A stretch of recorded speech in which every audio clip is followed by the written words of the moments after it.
नमस्कार. अगदी शॉर्ट टाईममध्ये मी आपल्या सर्वांना बोलवलं. आपण सर्व आमच्या निमंत्रणाला मान देऊन या ठिकाणी आला त्याबद्दल मी सर्व पत्रकार बांधवांचा या ठिकाणी मनापासून आभार व्यक्त करतो आणि स्वागत करतो. खरं तर आज आपण एका आगळ्या वेगळ्या विषयावरती पत्रकार परिषद घेण्याचा निर्णय केलेला आहे. तुम्हाला सर्वांना माहिती आहे की महाराष्ट्राचे सुपुत्र छत्रपती शिवाजी महाराज यांनी 16व्या शतकामध्ये स्वराज्याची स्थापना केली आणि मराठी साम्राज्याचा विस्तार संपूर्ण देशभर नव्हे तर जगभर पसरवला. आणि त्याच धर्तीवरती पुण्यश्लोक राजमाता अहिल्यादेवी होळकर यांनी सुद्धा या मराठी साम्राज्याच्या विस्तारामध्ये वाढ करण्याचा प्रामाणिकपणे प्रयत्न केला. आणि त्यांनी इंदूरमध्ये काम करत असताना अतिशय सर्वसमावेशक काम केलं, अतिशय आदर्श असा राज्यकारभार केला. आणि त्यांचा हा राज्यकारभार संपूर्ण देशभर नाही तर जगभर त्यांच्या राज्यकारभाराची कीर्ती उमटली. तुम्हाला सर्वांना माहिती आहे की मध्यंतरी एक 4-5 दिवसापूर्वी पुण्यश्लोक राजमाता अहिल्यादेवी होळकर यांनी वाराणसीमध्ये एक मणिकर्णिका घाट बांधला होता. आणि त्या घाटाला जर आपण बघितलं तर 4000 वर्षापूर्वीची परंपरा आहे. 1771 साली हा घाट बांधला. आणि हा घाट उद्ध्वस्त करण्याचं पाप या देशाचे पंतप्रधान नरेंद्र मोदी यांच्या सरकारने केलं. खरं तर नरेंद्र मोदी हे वाराणसीचे प्रतिनिधित्व करतायत आणि वाराणसीमध्येच हा घाट उद्ध्वस्त केला जातो की ज्या घाटाला ऐतिहासिक आणि पौराणिक परंपरा आहे. आणि ही परंपरा पुसण्याचं काम म्हणजे पुण्यश्लोक राजमाता अहिल्यादेवी होळकर यांचं काम पुसण्याचं काम या उत्तर प्रदेशच्या सरकारने केलेले त्या गोष्टीचा मी सर्वप्रथम निषेध व्यक्त करतो. तुम्हाला सर्वांना माहिती आहे की हा जो वाराणसीचा जो घाट आहे मणिकर्णिका घाट, या घाटाला एक ऐतिहासिक पार्श्वभूमी आहे. भगवान विष्णू यांचा मणी या ठिकाणी पडला होता अशी कथा सांगितली जाते. आणि त्याचबरोबर या नावानंच या घाटाची निर्मिती पुण्यश्लोक राजमाता अहिल्यादेवी होळकर यांनी केली. हे करत असताना या घाटावरती गंगा नदीची प्रतिकृती या ठिकाणी त्यांनी आखली होती. त्याचबरोबर भगवान श्रीकृष्ण यांनी आपल्या सुदर्शन चक्राद्वारे चक्र पुष्पकर्णी कुंड या ठिकाणी निर्माण केला होता. आणि हा कुंड त्याचबरोबर भगवान श्रीकृष्णाच्या भगवान श्री शंकराच्या मूर्ती त्याचबरोबर अहिल्यादेवींच्या मूर्ती या घाटामध्ये बसवण्यात आल्या होत्या. हा घाट बुलडोझरच्या माध्यमातून उद्ध्वस्त करत असताना या मूर्तींची सुद्धा तोडफोड करण्यात आलेली आहे असं आपण अनेक माध्यमाद्वारे आपण पाहिलं. आणि ही गोष्ट खरं तर हे सरकार एकीकडं हिंदू धर्माची लांगोल चालन करते आणि हिंदू धर्माचीच म्हणजे जी संस्कृती आहे ती संस्कृती पुसण्याचं काम या सरकारच्या माध्यमातून होते. आणि म्हणून या सरकारच्या विरोधामध्ये महाराष्ट्रातीलच नव्हे तर संपूर्ण भारतामधील सर्व समाजाच्या लोकांना सर्व समाजाच्या प्रतिनिधींनी याचा जाहीर निषेध केलेला आहे. तुम्हा सर्वांना माहीत आहे की पुण्यश्लोक राजमाता अहिल्यादेवी होळकर यांचं जर कार्य बघितलं तर त्यांची राज्यकारभार जर तुम्ही बघितला तर सुशासन आणि न्यायप्रिय कारभार त्यांचा होता. धार्मिक आणि सामाजिक कार्यामध्ये त्या अग्रेसर होत्या. महिलांसाठी त्यांनी आदर्श नेतृत्व उभा केलं.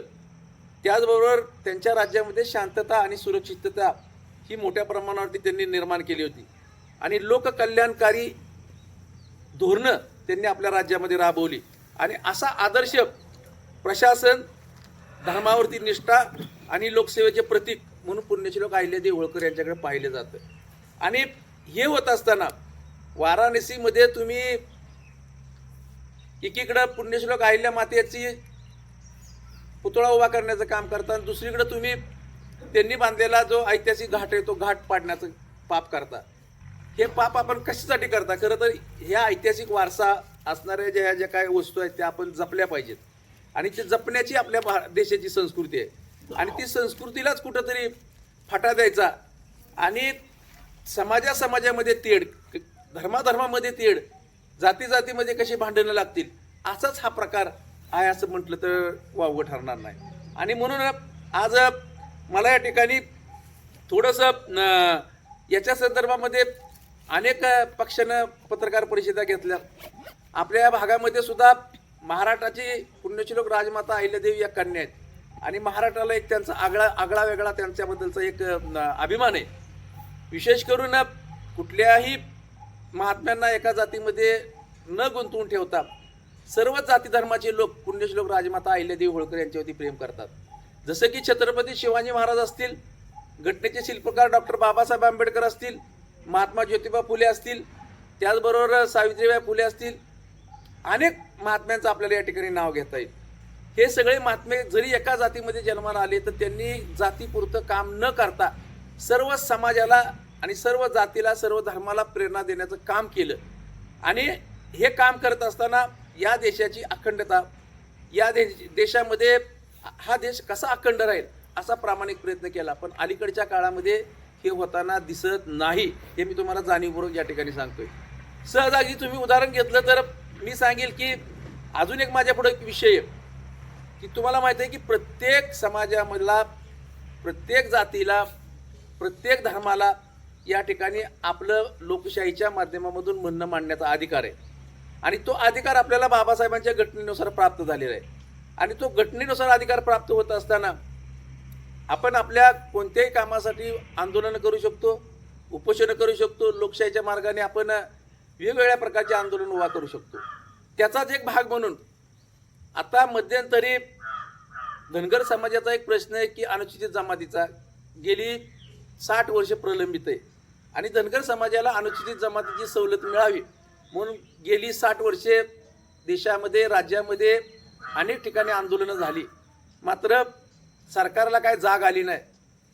तुम्हाला एक साधं उदाहरण सांगेल की या राज्याचे मुख्यमंत्री देवेंद्र फडणवीस हे लबाड मुख्यमंत्री आहेत. ते कधीही खरं बोलत नाहीत. ज्या ज्या त्यांनी आजपर्यंत घोषणा केल्या त्या सगळ्या खोट्या घोषणा आहेत. तुम्ही बारकाईने अभ्यासा, तुम्ही सगळे पत्रकार आहात. जे ते सांगतील ते करतच नाहीत. 2014ला त्यांनी आम्हाला सांगितलं होतं की आमचं सरकार आलंय की पहिल्या कॅबिनेटमध्ये धनगर समाजाला अनुसूचित जमातीची सवलत आम्ही लागू करतो, पहिल्या कॅबिनेटमध्ये. आज 2025 आहे. म्हणजे कधीच खरं बोलायचं नाही, नसतं बिंबीच्या देठापासून बोलायचं, पण खोटं बोलायचं. आणि सगळ्या समाजामध्ये, जाती जातीमध्ये, धर्माधर्मामध्ये तेढ निर्माण करायची. तुम्ही बारकाईने बघितलं तर तुम्हाला माहिती आहे की या राज्यामध्ये आज जे भारतीय जनता पक्षाचं सरकार आहे हे पूर्णतः जातीवादी सरकार आहे. आणि या सरकारनं पहिल्यांदा तर हिंदू मुस्लिमांच्या मध्ये फूट पाडली. त्याच्यानंतर बारकाईने बघा मराठा समाजामध्ये आणि ओबीसी समाजामध्ये फूट पाडली. त्याच्यानंतर तेवढ्यावरती थांबले नाही तर ओबीसी समाजामध्ये सुद्धा त्यांनी जाती जातीमध्ये फूट पाडण्याचं षडयंत्र रचलं आणि त्याला ते यशस्वी झालेले आहेत. तर मी तुमच्या माध्यमातून सामान्य जनतेला एकच सांगेल की बाबांनो, हे जे सरकार आहे हे जातीवादी सरकार आहे. ह्या सरकारवरती कुणी विश्वास ठेवला नाही पाहिजे. आमचा एक बांधव आहे जालन्याचा, दीपक बोराडे नावाचा.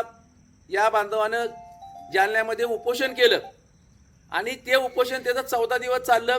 जवळपास जालन्यामध्ये 7 ते 8 लाख लोक त्यावेळेला त्यांनी जमा केली आणि उपोषण सोडलं. मात्र 21 जानेवारीला मुंबईमध्ये जाऊन मुंबई चक्का जाम करण्याचं त्यांनी ठरवलं. त्यांच्यामध्ये आणि मराठा समाजामध्ये सुसंवाद आहे. हा सुसंवाद राखून सगळ्या जातींचा प्रश्न कसा सोडवता येईल असा प्रामाणिक प्रयत्न न होता त्यांनी 21 जानेवारीला मुंबईला जाण्याचं ठरवलं. मात्र त्यांना 2 दिवसापूर्वी सरकारनं झुंडशाहीच्या मार्गाने त्यांना अटक केलेली आहे आणि त्यांना डांबून ठेवलेलं आहे. म्हणजे या सरकारला धनगर समाजाला काही द्यायचं नाही.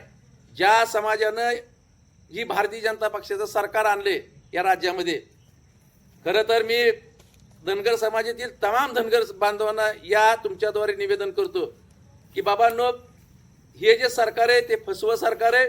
या सरकारनं तुमच्यावरती अन्याय केलेला आहे आणि या सरकारला तुम्ही आणलेलं आहे निवडून, तर हेच सरकार उलटून टाकण्याचं काम आपल्याला भविष्यात करावं लागणार आहे. तरच कुठंतरी आपल्याला समाधान मिळणार आहे. जाती जातीमध्ये जातीची जनगणना करण्याचं ठरवलं, नसती घोषणा केली, परंतु त्याचा कार्यक्रम काय मोदी सरकार जाहीर करायला तयार नाही आहे. म्हणजे फक्त फसवेगिरीच्या पलीकडं या सरकारनं अजिबात काही केलेलं नाही. तुम्हाला माहिती आहे आज महाराष्ट्रामधल्या सगळ्या निवडणुका, कुठलीही निवडणूक पारदर्शकपणे व्हायला तयार नाही. निवडणुकीमध्ये प्रचंड मोठ्या प्रमाणावरती भ्रष्टाचार होतोय. लाखो रुपये, कोटी रुपये वाटले जात आहेत. मतं विकत घेतली जात आहेत. मशीन मॅनेज केले जात आहेत. काही करा पण सरकार हे आपलं आलं पाहिजे अशा वृत्तीनं हे भाजपचं सरकार म्हणजे तयारी करतंय किंवा तयार झालेलं आहे. आणि म्हणून भविष्यात मी आपल्याला एकच सांगेल की जे मणिकर्णिका घाट जो उद्ध्वस्त केलेला आहे, की ज्या अहिल्यादेवींच्या स्मृती आहेत त्या स्मृतीमध्ये ज्या मूर्ती फुटलेल्या आहेत त्या मूर्तींचं व्यवस्थितरित्या जतन झालं पाहिजे. मणिकर्णिका घाटाची तुम्ही सांगताय की इकडे आम्ही विकास करतोय, विकास करत असताना जुन्या आणि मजबूत असणाऱ्या इमारती पाडण्याचं काम तुम्ही केलेलं आहे, हे अतिशय चुकीचं केलेलं आहे. याचं तुम्हाला प्रायश्चित्त भोगावंच लागेल. आणि भविष्यात तुम्ही जे दीपक बोराड्यांचं जे आंदोलन आहे ते आंदोलन कृपा करून तुम्ही चिरडण्याचा प्रयत्न करू नका, अन्यथा महाराष्ट्रामध्ये या गोष्टीचा खूप मोठ्या प्रमाणावरती गंभीर असा परिणाम होईल. एवढंच फक्त मी या ठिकाणी तुमच्या माध्यमातून सरकारला इशारा देतो आणि थांबतो. जय हिंद, जय महाराष्ट्र.